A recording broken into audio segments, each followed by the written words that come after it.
Hey Paranormies, welcome back to the light side of the paranormal, or welcome if you're new here. I am Jenna. Happy New Year, guys! Happy 2021. Thank you so much for clicking on this video. Today I am going to be reading your viewer stories, the emails that you guys have sent us. I have 2 emails for us today. It has been a really long time, way too long, since we have done a viewer story video.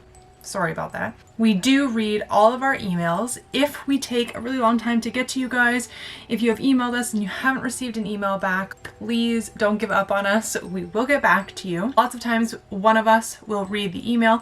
We wait for the other to read it. We figure out how we're going to respond to you guys, or who's going to respond, who would be the best person to get back to you, if we're going to use it in a video, and so on and so forth. But please continue to send us your stories and your experiences and your emails, because we absolutely love them. So without further ado, let's get into this. I'm going to be reading them off my phone, so if you see me reading, it's because I'm reading. But let's jump right into it. These are some good stories. Okay, so the first email that we have says, "Hello, my name is you can call me Juice. First and foremost, I wanted to ask, is it possible to pass gifts?"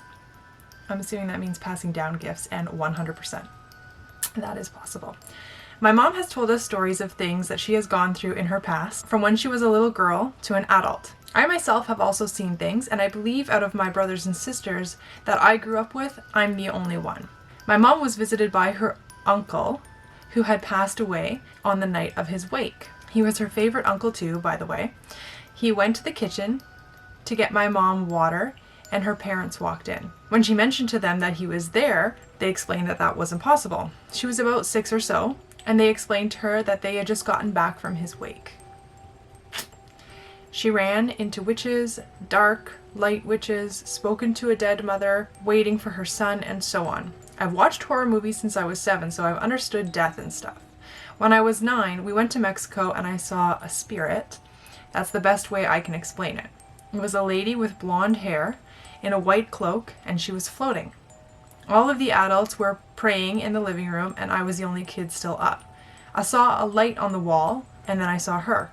She had a gold necklace, rings, and diamonds on her hands. She tilted her head towards me, and with one finger called me over.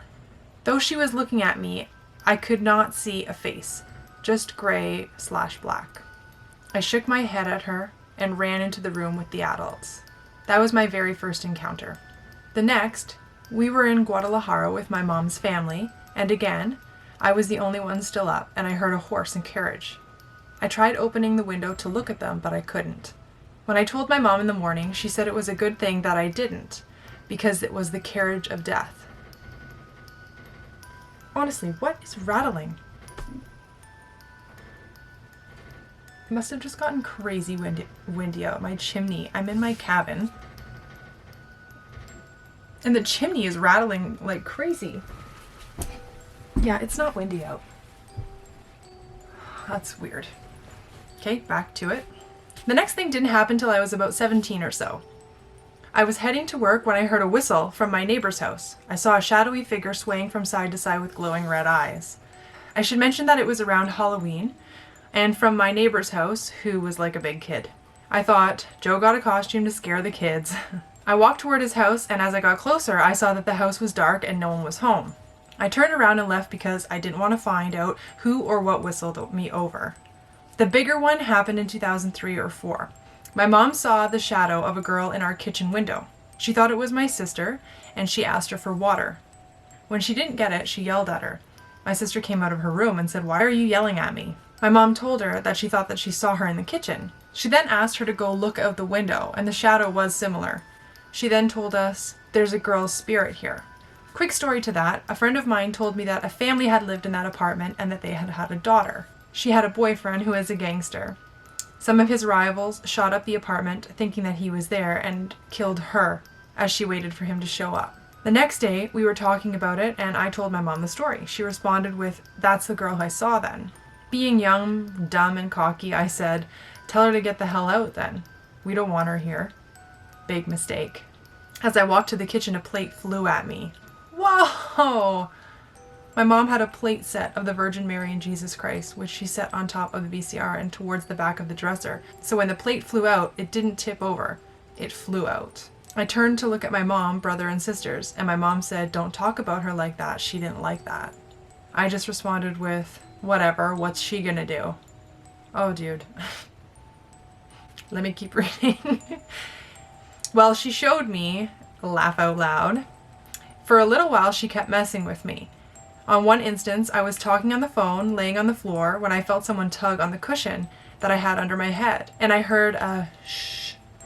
I ignored it the first time, and she pulled harder. On the third try, I looked back, thinking that it was one of my sisters, and no one was there. I called her a B word and got up and went to my room. On another instance, I was watching TV in the room, and the power to everything in the room went out. I thought it was the circuit breaker, but as I walked out to check on it, I saw everything else in the apartment was still working. Yet again, I just called her an F word, B word, and told her to leave me alone. I believe that was the last thing to ever happen. After that, I got into drugs and other things, and I didn't pay much attention to anything. There was a time when I would go past cemeteries and I would feel sadness or multiple presences. I would do the sign of the cross and just say sorry and keep passing. I had forgotten about a lot of that until I started watching the paranormal videos. And seeing you guys makes me want to try and find out what I had. But being a father and a husband, I'm afraid to, because I don't want to accidentally bring anything home to my family. That's a fair concern. Anyway, that's my story. I appreciate it if you read this, and I'm sorry if I made it too long. I'm just glad that I had someone who understands my experiences. Of course. My wife doesn't believe me, so when I told her, she kind of brushed me off and said, "I don't believe that sort of thing." To which I said, "Just because you don't believe it doesn't mean it doesn't happen." Thank you, ladies, for your time. I really hope you read my story and get some kind of input from you. I'm interested to see what you have to say. Thank you. Juice.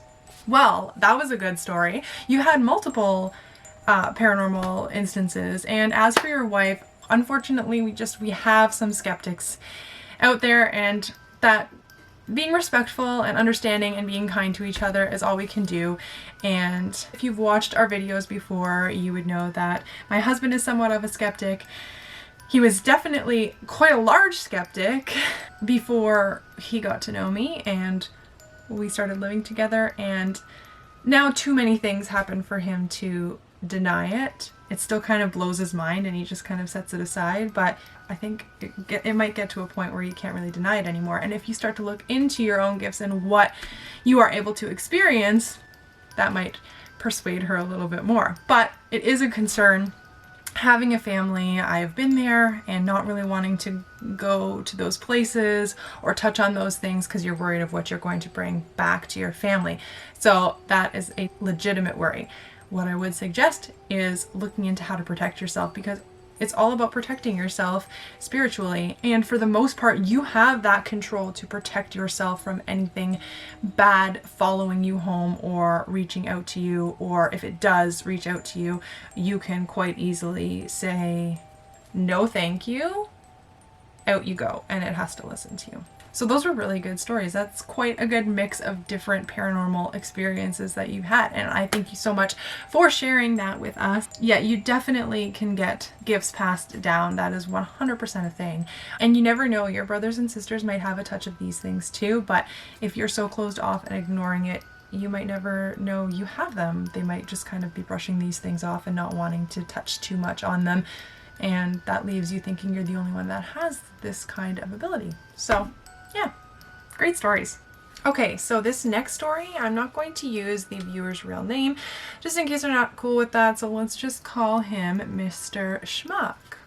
So he's telling some family stories. So it starts with, the story from my sister-in-law is more recently about 5 years ago, in the street where she lives with my brother, 2 daughters, and 1 son.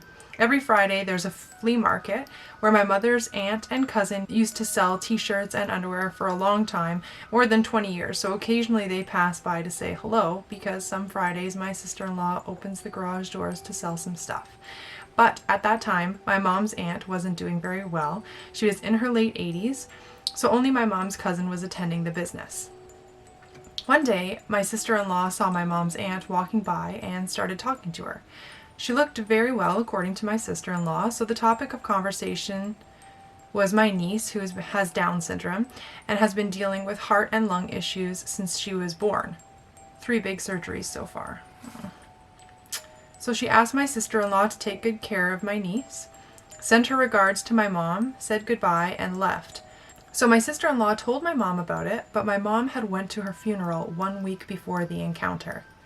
And obviously during the months prior to her death, she was in bed, unable to stand up, let alone walk on her own. Wow, that's amazing. I'd love to know your sister-in-law's reaction to hearing that the aunt had actually passed when she had seen her. My mom's story is from the late 1980s when one of her friend's sisters knocked on her door and asked her to take care of a flower vase that she had bought. She had something urgent to do and she would be back later to pick it up. After a few weeks went by and she didn't come back for the vase, my mom went to her friend's house, thinking the sister probably forgot about the vase. And when she told her friend what had happened, she was surprised and told my mom that her sister had died months ago. So she didn't know what to do with this vase. So she never touched it, but months after, she had found the vase in multiple pieces. And she was single at the time, so no kids to blame for broken vases or even pets. My mom never had pets. What do you think? Do we talk with ghosts without even noticing? Because of videos similar to these encounters, I think we do. Thank you for your time and keep up the good work. Well, Mr. Schmuck, definitely. We definitely have conversations. That's got to be one of the most popular ghost stories that you hear about, is people seeing people or having conversations with them and then realizing after that they had actually died prior to these conversations. It probably happens a lot more than we think because we don't get the validation from somebody else whether or not the person you were just speaking with was alive or dead. You could pass somebody on the street and trip or something and apologize and walk away, and who's to say that that person was not somebody who has passed and just doing whatever it is that they do. It's very, very mind-blowing to think that this could happen, especially, when you do get that validation after. I love to hear these people's reactions or to see people's faces when they find out that they just had a conversation with somebody who is not living. Really awesome stories. Thank you again, Mr. Schmuck, for sharing those with us. Okay guys, that's going to be it for today. Those were a little bit longer, so we'll just stick with those ones for now, and we will continue to make more of these videos for you guys sharing your stories. So please leave in the comments below kind, nice messages that you want to leave for these 2 viewers who have been kind enough to share their stories with us. We will not allow any type of bullying or rudeness towards our viewers and our viewer stories whatsoever. Nothing like that under our roof. Be nice. I know we can count on our Paranormal subscribers to be amazing because you guys are absolutely awesome, but every once in a while we get one of those, you know what I mean? And so we get rid of that stuff. Anyways, thank you guys so much for watching this video. If you stayed to the end, you are absolutely awesome. Thank you so much. Please make sure to give this video a big like if you enjoyed watching this. And if you enjoy hearing paranormal stories, because we know you do. And if you enjoy hearing other viewers' paranormal experiences, please make sure to give this a like. And don't forget to subscribe and hit your notification bell so that you get notified every single time that we upload new content, which is at least once a week, sometimes twice a week. And don't forget that our email is linked in the description below. Please feel free to email us your paranormal experiences if you want to see us tell your story on one of our videos and give you our opinion of what's going on. Thank you guys again, and here's to a whole other year of the creeps. So keep on creeping on. Bye guys.